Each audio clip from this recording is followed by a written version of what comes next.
TV20 Kannada ವಾಹಿನಿಗೆ ಸ್ವಾಗತ. ತಮ್ಮ ವಿರುದ್ಧ ಏನೇ ದಾಖಲೆಗಳು ಇದ್ರೂ ಕೂಡ ಒಂದು ಕ್ಷಣವೂ ತಡ ಮಾಡದೆ ಕೂಡಲೇ ಅದನ್ನ ಬಿಡುಗಡೆ ಮಾಡಿ ಎಂದು ಬಸನಗೌಡ ಪಾಟೀಲ್ ಯತ್ನಾಳ್ಗೆ ಬಿಜೆಪಿ ರಾಜ್ಯಾಧ್ಯಕ್ಷ ವಿಜೇಂದ್ರ ಸವಾಲ್ ಹಾಕಿದ್ದಾರೆ. ಬೆಂಗಳೂರಲ್ಲಿ ನಡೆದ ಪಕ್ಷದ ಹಿರಿಯ ನಾಯಕರ ಸಭೆ ಬಳಿಕ ಮಾಧ್ಯಮಗಳ ಜೊತೆ ಮಾತನಾಡಿದ್ರು. ಯಡಿಯೂರಪ್ಪ ವಿಜೇಂದ್ರ ಬಗ್ಗೆ ಹಾದಿ ಬೀದಿಲಿ ಮಾತನಾಡಿದ್ರೆ ಉನ್ನತ ಪದವಿ ಸಿಗುತ್ತೆ ಅಂತ ಕೆಲವರು ಭ್ರಮೆಯಲ್ಲಿ ಇದ್ದಾರೆ. ಯತ್ನಾಳ್ ಕೂಡ ಪಕ್ಷದ ವಿರುದ್ಧವಾಗಿ ಹೆಚ್ಚಾಗಿ ಮಾತನಾಡುತ್ತಿದ್ದಾರೆ. ತನ್ನನ್ನ ರಾಜ್ಯಾಧ್ಯಕ್ಷ ಸ್ಥಾನದಿಂದ ಕೆಳಗಿಳಿಸಬೇಕು ಅಂತ ಒತ್ತಾಯ ಮಾಡುತ್ತಿದ್ದಾರೆ. ತನ್ನ ಮೇಲೆ ಇಲ್ಲಸಲ್ಲದ ಆರೋಪ ಮಾಡ್ತಾ ಇದ್ದು ಇದಕ್ಕೆ ಸಂಬಂಧಪಟ್ಟಂತೆ ಯಾವುದೇ ದಾಖಲೆ ಇದ್ರೂ ರಿಲೀಸ್ ಮಾಡುವಂತೆ ಚಾಲೆಂಜ್ ಮಾಡಿದ್ರು. ಬೈ ಎಲೆಕ್ಷನ್ ಸೋತಾಗಿನಿಂದ ರಾಜ್ಯದ ಬಿಜೆಪಿ ಕಾರ್ಯಕರ್ತರು ಬೇಸರಗೊಂಡಿದ್ದಾರೆ. ಯತ್ನಾಳ್ ಅಂಡ್ ಟೀಮ್ ಎಲ್ಲಂದರಲ್ಲಿ ಪಕ್ಷಕ್ಕೆ ಹಾನಿ ಮಾಡುವ ಮಾತುಗಳನ್ನ ಆಡ್ತಿದ್ದಾರೆ. ಇನ್ಮುಂದೆ ಈ ರೀತಿಯ ಬೆಳವಣಿಗೆ ಆಗಬಾರದು. ಪಕ್ಷದ ಕಾರ್ಯಕರ್ತರು ನಿರ್ದಾಕ್ಷಿಣ್ಯವಾಗಿ ಕ್ರಮ ಜರುಗಿಸಬೇಕು ಅಂತ ಅಪೇಕ್ಷೆ ಪಡ್ತಿದ್ದಾರೆ. ಹಿರಿಯ ಸಚಿವರು ಏನೇ ಕಷ್ಟ ಇದ್ರೂ ಹೈಕಮಾಂಡ್ ಬಳಿ ತೆರಳಿ ಮಾತನಾಡಿ ಸದ್ಯ ಸಂಘಟನಾ ಕೆಲಸಕ್ಕೆ ತೊಂದರೆ ಮಾಡುತ್ತಿರಲಿ ಎಂದು ವಿಜೇಂದ್ರ ಟೀಕೆ ಮಾಡಿದ್ರು. ಪಕ್ಷವನ್ನು ಮುನ್ನಡೆಸತಕ್ಕಂಥದ್ದು ನಾವು ಮಾಡಬೇಕಾಗಿದೆ, ಅದು ಮಾಡ್ತಾ ಇದ್ದೇನೆ. ಇದು ನನ್ನ ಮುಂದೆ ಇರತಕ್ಕಂಥ ಗುರಿ. ಈ ರೀತಿ ಹೊಂದಾಣಿಕೆ ರಾಜಕಾರಣ, ಯಡಿಯೂರಪ್ಪನವರು ಹೊಂದಾಣಿಕೆ ರಾಜಕಾರಣ ಮಾಡಿಕೊಂಡ್ರು, ವಿಜೇಂದ್ರನು ಹೊಂದಾಣಿಕೆ ರಾಜಕಾರಣ ಮಾಡಿಕೊಂಡ್ರು. ಈ ರೀತಿ ಪದೇ ಪದೇ ಹೇಳಿ ಇವತ್ತೇನು ಸಂಘಟನೆಗೆ ಪೆಟ್ಟನ್ನು ಕೊಡ್ತಾ ಇದ್ದಾರೆ. ಅವರಿಗೆ ಕಾರ್ಯಕರ್ತನು ಒಳ್ಳೇದು ಮೆಚ್ಚೋದಕ್ಕೆ ಸಾಧ್ಯ ಇಲ್ಲ, ಭಗವಂತನು ಕೂಡ ಒಳ್ಳೇದು ಮಾಡೋದಕ್ಕೆ ಸಾಧ್ಯ ಇಲ್ಲ. ಕಾರ್ಯಕರ್ತರ ಅಪೇಕ್ಷೆ ಇದೆ. ಯಾರು ಆದಿಲಿ ಬೀದಿಲಿ ಇವತ್ತು ಪಕ್ಷ ಸಂಘಟನೆ ಮಾತನಾಡಿಕೊಂಡು ಪಕ್ಷ ಸಂಘಟನೆಗೆ ಅಡ್ಡಿ ಮಾಡ್ತಾ ಇದ್ದಾರೆ, ಬಿಗಿಯಾದಂಥ ಕ್ರಮ ಕೈಗೊಳ್ಳಬೇಕು ಅನ್ನೋ ಅಪೇಕ್ಷೆ ಕಾರ್ಯಕರ್ತರದ್ದು. ಈಗ ನಾಯಕತ್ವನೇ ಬದಲಾವಣೆ ಮಾಡಬೇಕು ಅಂತ ಹೈಕಮಾಂಡ್ ಮನವಿ ಮಾಡ್ತಾ ಇದ್ದಾರೆ.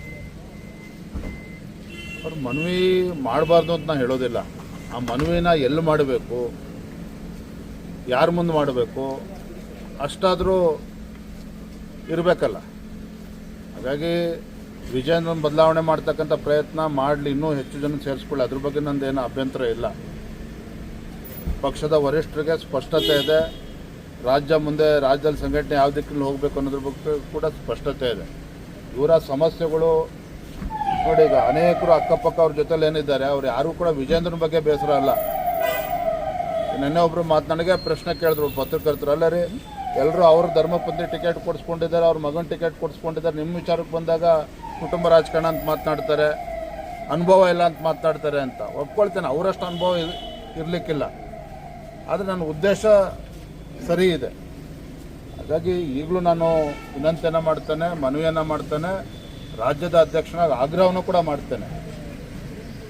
ಪಕ್ಷದ ಕಾರ್ಯಕರ್ತರಿಗೆ ಅವಮಾನ ಮಾಡ್ತಕ್ಕಂಥ ರೀತಿಯಲ್ಲಿ ಯಾರೂ ಕೂಡ ನಡೆದುಕೊಳ್ಬಾರದು. ಪಕ್ಷಕ್ಕೆ ಅಗೌರವ ಆಗ್ತಕ್ಕಂಥ ರೀತಿಯಲ್ಲಿ ಯಾರೂ ಕೂಡ ಮಾಧ್ಯಮದ ಮುಂದೆ ಮಾತನಾಡಬಾರ್ದು. ನಮ್ಮ ನಡವಳಿಕೆಗಳು, ನಮ್ಮ ಹೇಳಿಕೆಗಳು ಸಂಘಟನೆಗೆ ಪೂರಕವಾಗಿರಬೇಕೇ ಹೊರತು ಸಂಘಟನೆಗೆ ತೊಂದರೆ ಕೊಡ್ತಕ್ಕಂಥ ಕೆಲಸ ನಾನು ಮಾಡಬಾರ್ದು, ಮತ್ತೊಬ್ಬರನ್ನು ಮಾಡಬಾರ್ದು. ಮತ್ತೊಮ್ಮೆ ಗೌರವಾನ್ವಿತ ಮಾಜಿ ಕೇಂದ್ರ ಸಚಿವರಾಗಿರ್ತಕ್ಕಂಥ ಬಸನಗೌಡ ಪಾಟೀಲ್ರಲ್ಲಿ ಯತ್ನಾಳ್ ವಿನಂತಿ ಮಾಡ್ತೇನೆ, ಏನೇ ದಾಖಲೆ ಇದ್ರೂ ಕೂಡ ಒಂದು ಕ್ಷಣನೂ ಕೂಡ ತಡ ಮಾಡದೆ ನನ್ನ ವಿರುದ್ಧ ಏನೇನು ದಾಖಲೆಗಳು ತಕ್ಷಣ ಬಿಡಲಿ. Thank you.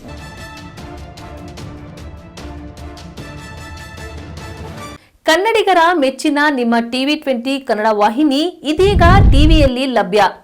ಕರ್ನಾಟಕ ಮತ್ತು ದೇಶ ವಿದೇಶದ 360 ಡಿಗ್ರಿ ಸುದ್ದಿ ವಿವರವನ್ನ ಪಡೆಯುವುದಕ್ಕೆ TV20 ವಾಹಿನಿಯನ್ನು ಲೈಕ್ ಮಾಡಿ, ವಿಡಿಯೋಗಳನ್ನು ಶೇರ್ ಮಾಡಿ, ಕಮೆಂಟ್ ಮಾಡಿ, ಸಬ್ಸ್ಕ್ರೈಬ್ ಮಾಡಿ.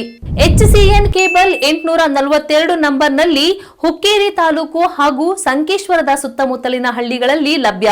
PCN ಕೇಬಲ್ 129 ನಂಬರ್ನಲ್ಲಿ ಹಾರುಗೆರೆ ಸುತ್ತಮುತ್ತಲಿನ ಹಳ್ಳಿಗಳಲ್ಲಿ ಲಭ್ಯ. ರಾಯಬಾಗ್ ಡಿಜಿಟಲ್ ಚಾನೆಲ್ ಕೇಬಲ್ 80ನೇ ನಂಬರ್ನಲ್ಲಿ ರಾಯಬಾಗ ತಾಲೂಕಿನ ಸುತ್ತಮುತ್ತಲಿನ ಹಳ್ಳಿಗಳಲ್ಲಿ ಲಭ್ಯ.